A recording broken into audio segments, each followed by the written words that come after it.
السلام عليكم ورحمة الله تعالى وبركاته.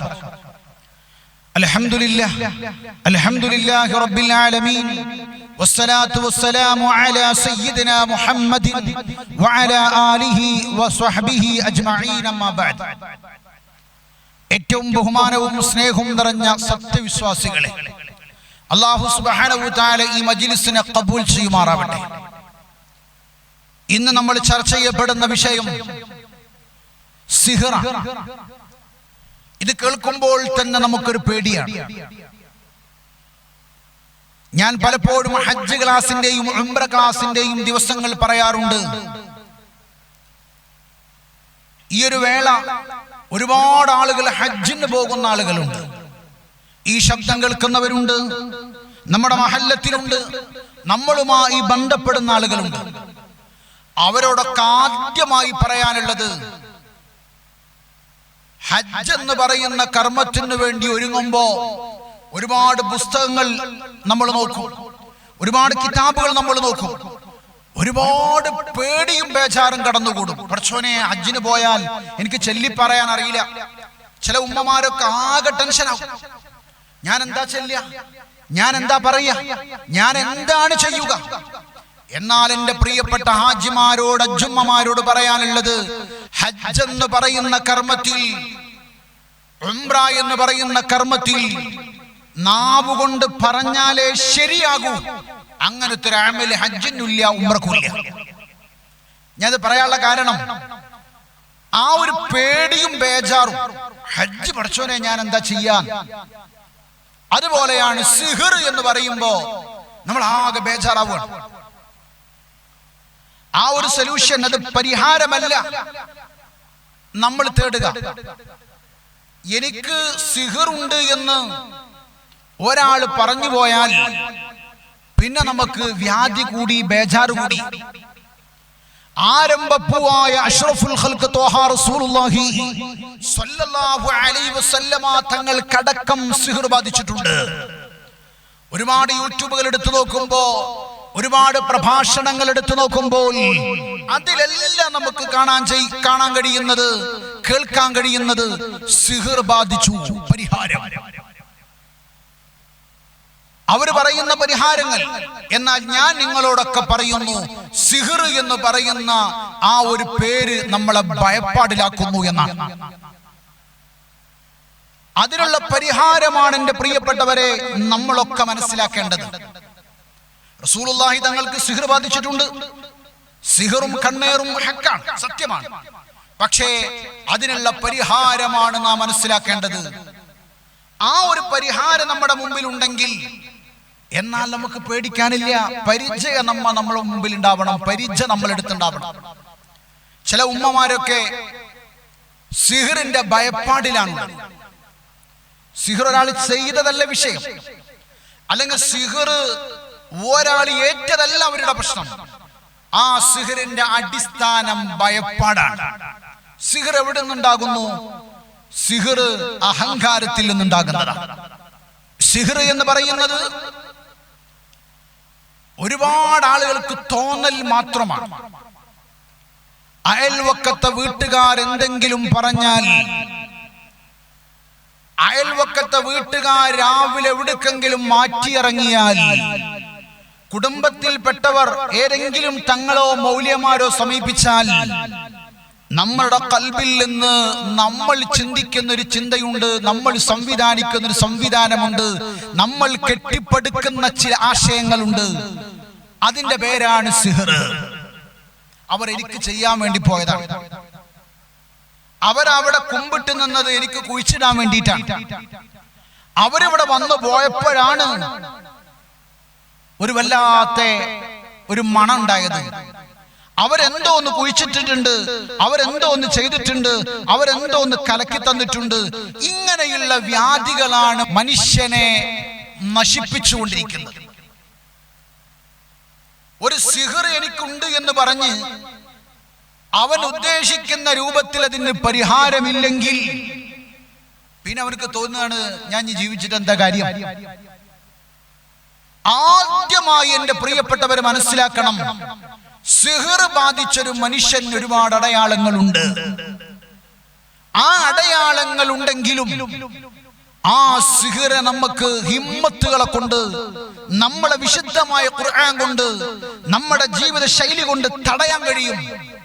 ഇത് ഞാൻ പറഞ്ഞതല്ല, ആരംഭപ്പൂവായ അഷ്റഫുൽ ഖൽഖ് ത്വാഹ റസൂലുള്ളാഹി സ്വല്ലല്ലാഹു അലൈഹി വസല്ലമ തങ്ങൾ പറഞ്ഞതാണ്.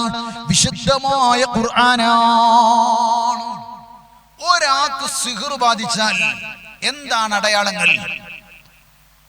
സിഹ്റ് ബാധിച്ചാലുള്ള അടയാളങ്ങൾ, ഒന്നാമതായി ജനങ്ങളിൽ നിന്ന് അകലുന്നു, രണ്ടാമതായി ശരീരവേദനകൾ വരുന്നു, മൂന്നാമതായി കുടുംബ പ്രശ്നങ്ങൾ നിലനിൽക്കുന്നു, നാലാമതായി ബിസിനസ് പൊട്ടി തകരുന്നു, അഞ്ചാമതായി മാനസിക ടെൻഷൻ കൂടുന്നു, ആറാമതായി അയാൾ രോഗമായി മാറുന്നു, ഒരു രോഗിയായി മാറുന്നു.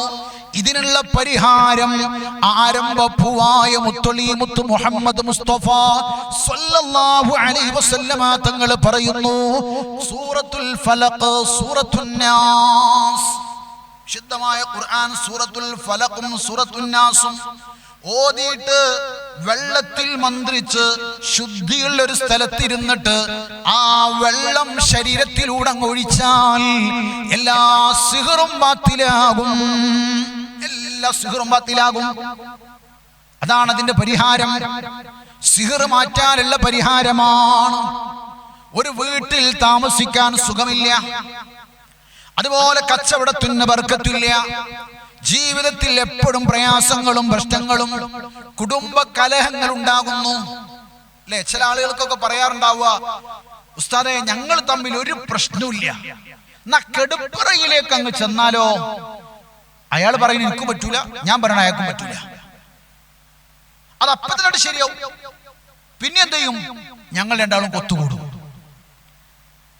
അതുപോലെ എല്ലാരോടും വെറുപ്പ്, എല്ലാരോടും ഒരു ദേഷ്യം. ചില വീടുകളിൽ താമസിക്കാൻ സുഖമില്ല. എന്റെ കാരണം ചെയ്യുന്ന ആളുകൾക്ക് 500 രൂപയുടെ ചെലവേ ഉള്ളൂ, അല്ലെങ്കിൽ 1000 രൂപയുടെ ചെലവേ ഉള്ളൂ. എന്നാൽ ഒരു കഷ്ടപ്പാടാണ്. അതിനു വേണ്ടി ഒരുപാട് ആളുകൾ തെരഞ്ഞെടുക്കുന്നുണ്ട്, ഒരുപാട് കേന്ദ്രങ്ങളുണ്ട്.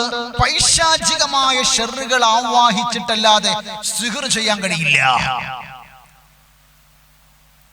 ആ ഒരുപാട് കിതാബുകളുണ്ട്.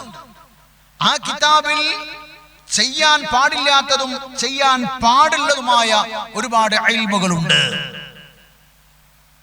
ഒരുപാട് ഇൽമുകളുണ്ട്. ഒരു വരമതി എല്ലാം നഷ്ടപ്പെട്ടു പോവാൻ. അതുകൊണ്ട് നാം മനസ്സിലാക്കണം, ഒരു കുടുംബമാണ് നമുക്ക് വേണ്ടിയിട്ട് കരയുന്നത്, ഒരു കുടുംബമാണ് തകർന്നു പോകുന്നത്. അത് വൻദോഷങ്ങളിൽ പെട്ടതാണ്. അങ്ങനെ ഒരാൾ ചെയ്തു പോയാൽ അയാൾ ഈമാൻ കിട്ടാതെ മരിച്ചു പോകുന്നു, ഈമാൻ കിട്ടാതെ ചത്തുപോകും. അല്ലാഹു കാത്തുരക്ഷിക്കുമാറാവട്ടെ. എന്റെ പ്രിയപ്പെട്ടവരെ, നമ്മൾ രാവിലെ ഇറങ്ങി, നമ്മളുടെ ദേഷ്യം വല്ലാതെ നമുക്ക് ദേഷ്യം വന്നു. അയാളോടൊരു പകയായി ഏതെങ്കിലും ആളുകളുടെ മുമ്പിൽ പോയിട്ട് പറയും, ഇന്നാലിന്ന ആള് നശിക്കണം, അയാളെ കുടുംബം തകരണം. അങ്ങനെ ഒരു വാശും വീറും കടന്നുകൂടി അവസാനം അയാൾ നഷ്ടപ്പെടാൻ വേണ്ടി, അയാൾ ഇല്ലാതെയാകാൻ വേണ്ടി നമ്മൾ നടത്തുന്നതിന്റെ പേരാണ് സിഹർ. എന്റെ പ്രിയപ്പെട്ടവരെ, ഒരുപാട് അടയാളങ്ങളുണ്ട്, ഒരുപാട് അടയാളങ്ങളുണ്ട്. ആ വീട്ടിൽ താമസിക്കാൻ നമുക്ക് കഴിയില്ല. എന്ത് ഏർപ്പാട് തുടങ്ങിയാലും അതിലൊരു ബർക്കത്ത് ഉണ്ടാവില്ല. അതുപോലെ നമുക്കൊരുപാട് സംശയങ്ങൾ. ഏറ്റവും സിഹറിന്റെ ഏറ്റവും വലിയ അടയാളമാണ് ശരീരവേദന. ഡോക്ടറെ കൊണ്ടുപോകും, ഡോക്ടർ പരിശോധിക്കും, ഒരുപാട് പരിശോധിക്കും, അവസാനം അത് കണ്ടെത്താൻ കഴിയില്ല. ഇതെങ്ങനെ വന്നു, ഇത് എങ്ങനെ വന്നു എന്ന് കണ്ടെത്താൻ ഡോക്ടർമാർക്ക് പോലും കഴിയില്ല. അവർ പറയും എല്ലാം റെഡിയാണ്, എല്ലാ പരിശോധനയിലും റെഡിയാണ്, നിങ്ങളുടെ രക്തം ക്ലിയറാണ്, നിങ്ങളുടെ മൂത്രത്തിന് പ്രശ്നങ്ങളില്ല, നിങ്ങളുടെ നരമ്പുകൾക്ക് പ്രശ്നമില്ല, എല്ലിന് പ്രശ്നമില്ല, ഹോർമോൺ, വിറ്റാമിൻ എല്ലാം റെഡിയാണ്. പക്ഷേ വേദന എവിടുന്നാ വരിക എന്ന് പറയാൻ കഴിയില്ല. ഇന്നലെ കാലുവേദന, അതിന്റെ 2 ദിവസം മുമ്പ് തലവേദന, വല്ലാതെ ടെൻഷൻ, പേടി, ഒരാളുമായിട്ട് പങ്കുവെക്കാൻ കഴിയാത്ത അസ്വസ്ഥത ഇങ്ങനെ വന്നാൽ ആ ഒരു പ്രയാസങ്ങൾക്ക് പറയുന്നതാണ് സിഹിർ. അയാൾക്ക് കണ്ണേറ് പറ്റിയിട്ടുണ്ട്, പല മൂർത്തികളും നമ്മൾ കേട്ടിട്ടുണ്ട്, പല കുട്ടിച്ചാത്തൻ സേവകൾ നമ്മൾ കേട്ടിട്ടുണ്ട്, അതുപോലെ പല മൂർത്തികളും നമ്മൾ കേട്ടിട്ടുണ്ട്.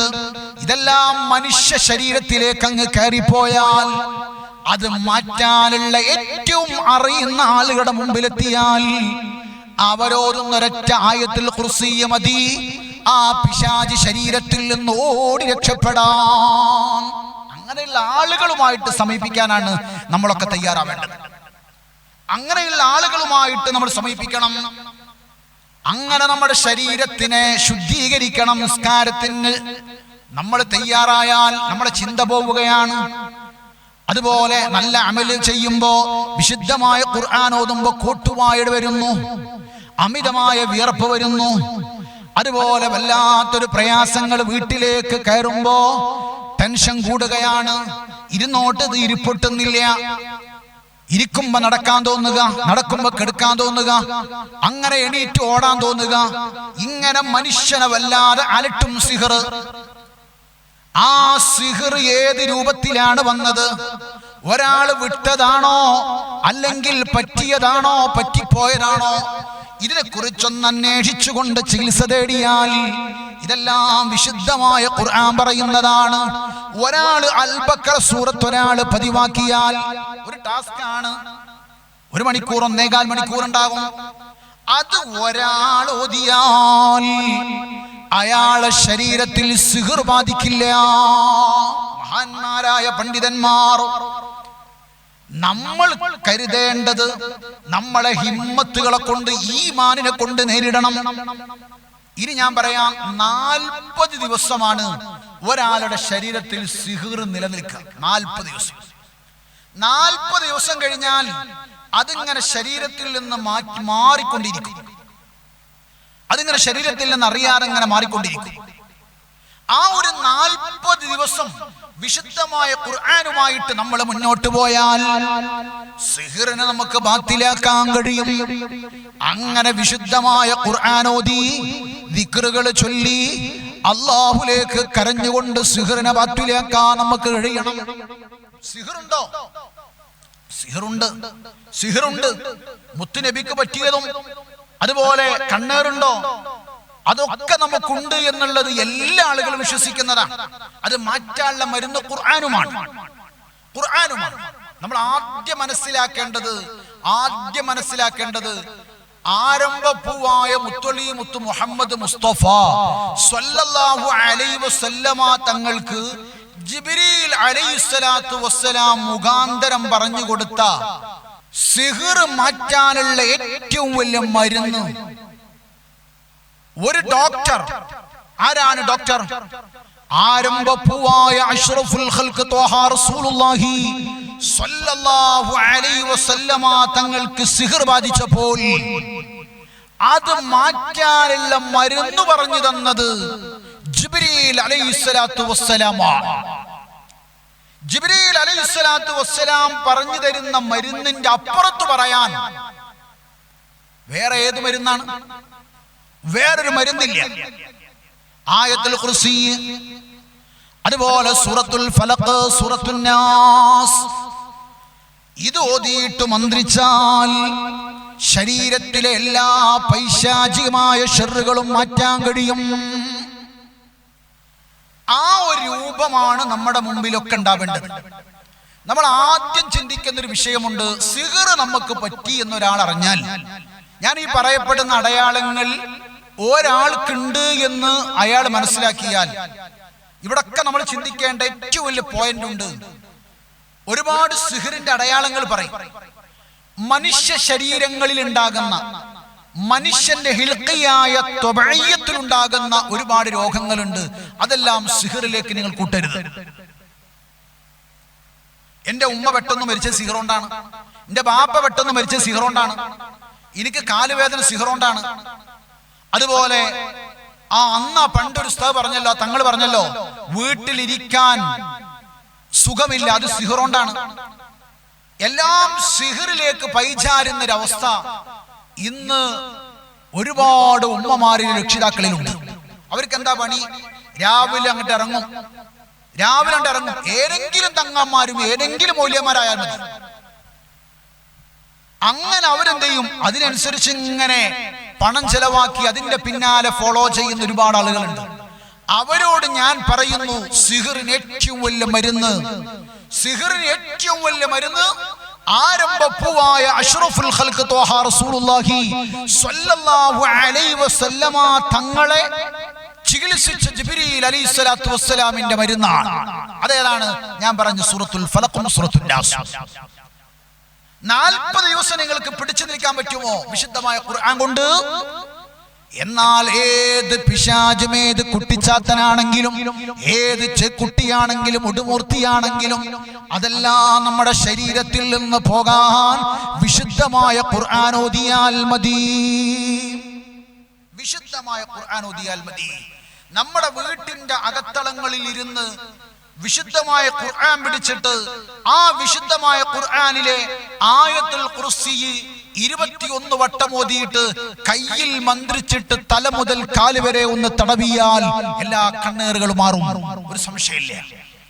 ഒരു സംശയമില്ല. അങ്ങനെയുള്ള ഒരു ചികിത്സാ രീതി നിങ്ങളൊക്കെ ഒന്ന് ചെയ്തു നോക്കി. അങ്ങനെയുള്ള ചികിത്സാ രീതി നിങ്ങൾ ചെയ്താൽ അത് എങ്ങനെ ചെയ്യണം? റസൂലുള്ളാഹി സ്വല്ലല്ലാഹു അലൈഹി വസല്ലമ തങ്ങൾ എന്നെ പഠിപ്പിച്ചതാണ്. വിശുദ്ധമായ ഖുർആനാണ് ഞാൻ ഓതുന്നത്. എല്ലാ രോഗങ്ങൾക്കും ശിഫ വിശുദ്ധമായ ഖുർആനാണ് എന്ന് മനസ്സിലാക്കി ഒരാൾ ഓതിയിട്ട് മന്ത്രിച്ചാൽ അയാളുടെ എല്ലാ രോഗങ്ങളും അല്ലാഹു ശിഫയാക്കുന്നു. അതുകൊണ്ട് എൻ്റെ പ്രിയപ്പെട്ടവരെ, സിഹിർ നിങ്ങൾ ഭയപ്പെടേണ്ട. സിഹിറാണെന്ന് പറയുമ്പോ അതൊരു പേടിയാണ്. അയൽവക്കത്തെ വീട്ടുകാര് എന്തെങ്കിലും ഒരു സ്വകാര്യം പറഞ്ഞാൽ, അവര് എന്തെങ്കിലും ഒന്ന് പൊയ്പ്പിച്ചാൽ, അവര് എന്തെങ്കിലും ഒരു മൗലിയരോ തങ്ങളോ അവിടെ വന്നാൽ നമുക്ക് തോന്നുകയാണ് എന്റെ അനുഗ്രഹത്തെ കട്ടെടുക്കാൻ വേണ്ടി വന്നതാണ്. അത് നമ്മളിൽ വരുന്ന ഒരു അഹങ്കാരമാണ്. അപ്പൊ നമുക്ക് എന്തൊരു അനുഗ്രഹം ഉണ്ട് നമുക്ക് തോന്നുകയാണ്. പറച്ചോനെ, എന്റെ പൈസ പോവോ, എന്റെ സമ്പത്ത് തകരുവോ, അല്ലെങ്കിൽ ഞാൻ എന്റെ ഇസ്സത്തിന് മോശം വരുമോ? അവിടെ എന്തോ ഒന്ന് ചെയ്യുന്നുണ്ട്. ആ ഒരു തോന്നലാണ് ഇന്ന് ഭൂരിഭാഗം ആളുകൾക്കും ഈ വിഷയങ്ങളുള്ളത്. അതുപോലെ എല്ലാം സിഹറാണ്, എല്ലാം പൈശാചികമായ ഷർറാണ്, ഈ വീട്ടിൽ സുഖമില്ല. ആദ്യമായി നമ്മൾ ചെയ്യേണ്ടത് വിശുദ്ധമായ ഖുർആൻ നമ്മളെ വീട്ടിൽ ഓതുന്ന പതിവുണ്ടോ? അവിടെ സിഹിർ വരില്ല, അവിടെ ഒരു പൈശാചികമായ ഷർറും വരില്ല. അങ്ങനല്ലാതെ നമ്മൾ ഒരു തങ്ങന്മാരെടുത്തും മൂല്യന്മാരെടുത്തും വീട്ടുകാരില്ല. ആദ്യം നമ്മളെ വീട്ടിൽ ഖുർആൻ ഓതുന്ന വീടാവണം. അതുപോലെ അസ്മാഉൽ ബദറിന്റെ ചെല്ലുന്ന വീടാവണം. അതുപോലെ അസ്മാഉൽ ഹുസ്ന ചെല്ലുന്ന വീടാവണം. അതുപോലെ ഹിസ്ബുൻ നസ്റും ഹിസ്ബുൽ ബഹറും ചെല്ലുന്ന വീടാവണം. ഇങ്ങനെ ദിക്റുകളൊക്കെ ചൊല്ലുന്ന വീടായി നമ്മളെ വീട് മാറിയാൽ ആ വീട്ടിൽ ജീവിക്കാൻ സുഖമാണ്. എന്റെ പ്രിയപ്പെട്ടവരെ, ഈടടുത്തൊരു ഉമ്മ വന്നിട്ട് എന്നോട് കരയുകയാണ്. എന്താണ് ആ ഉമ്മയുടെ പരാതി എന്നറിയുമോ? ആ ഉമ്മ പറയുന്നു, ഉസ്താദേ, ഞാൻ അയൽവക്കത്തെ വീട്ടിലാണ് താമസിക്കുന്നത്. എനിക്ക് 4 മക്കളുണ്ട്. ആ 4 മക്കളും എന്നെ വെറുത്തിരിക്കുന്നു, നോക്കുകയില്ല. ഒരാൾ ഗൾഫിലാണ്, മറ്റൊരാൾ എഞ്ചിനീയറാണ്, മറ്റൊരാൾ ഉസ്താദാണ്, മറ്റൊരാൾ പഠിക്കുകയാണ്. പക്ഷേ ഒരാൾ പോലും എന്നെ നോക്കില്ല ഉസ്താദേ. അയൽവക്കത്തെ വീട്ടിലേക്ക് ഞാൻ പോകും. അവിടെയുള്ള എൻ്റെ ചങ്ങാതിച്ചിയുണ്ട്. അവൾ എനിക്ക് ഭക്ഷണം തരും, അവൾ എനിക്ക് കിടക്കാനുള്ള പാഴ തരും. ഒരു നിമിഷം പോലും എൻ്റെ മക്കൾ തിരിഞ്ഞു നോക്കുന്നില്ല. ആ മക്കൾ എന്നെ കുറിച്ച് പറയുന്ന വർത്തമാനം, ഉമ്മ സിഹിർ ചെയ്യുന്നു എന്ന പരാതിയാണ്. ഇത് എവിടുന്ന് കിട്ടിയെന്ന് ഞാൻ ചോദിക്കുമ്പോൾ ആ ഉമ്മ കരഞ്ഞുകൊണ്ട് പറയുകയാണ്, ഉസ്താദേ, ആ വീടിന്റെ പേരിലായിരുന്നു ഞാൻ ആ വീട്ടിൽ നിന്ന് യാസീൻ ഓതിയിട്ട് അല്ലാഹുവിനെ വിളിച്ചുകൊണ്ട് പ്രത്യേകമായി ദുആകൾ നടത്തും. ആ വീട് വല്ലാത്ത സമാധാനമായിരുന്നു. എന്റെ മൂത്ത മരുമകൾ വന്നപ്പോൾ അവൾ ഉസ്താക്കന്മാരെ ആളായിരുന്നു, തങ്ങന്മാരെ ആളായിരുന്നു. രാവിലെ വീട്ടിൽ നിന്നൊരു ബാഗും പിടിച്ചിട്ട് ഇറങ്ങിപ്പോകും. വൈകുന്നേരം വന്നിട്ട് എന്തോ ഒന്ന് കത്തിക്കുന്നത് കാണാം. അത് ഞാൻ ചോദിച്ചതാണ്, എന്തിനാ ഇത് കത്തിക്കുന്നത്, എന്തിനാ ഇവിടെ പൊഴിപ്പിക്കുന്നത്, എന്താണ് ഇവിടെ നിങ്ങൾ ചെയ്യുന്നതെന്ന് ചോദിക്കുമ്പോൾ അവള് വന്നിട്ട് പറയുന്നു, ഞാൻ അത്ഭുതപ്പെട്ടു പോയി, ഞാൻ കരയുകയാണ്, ഞാൻ വല്ലാതെ സങ്കടപ്പെടുകയാണ്.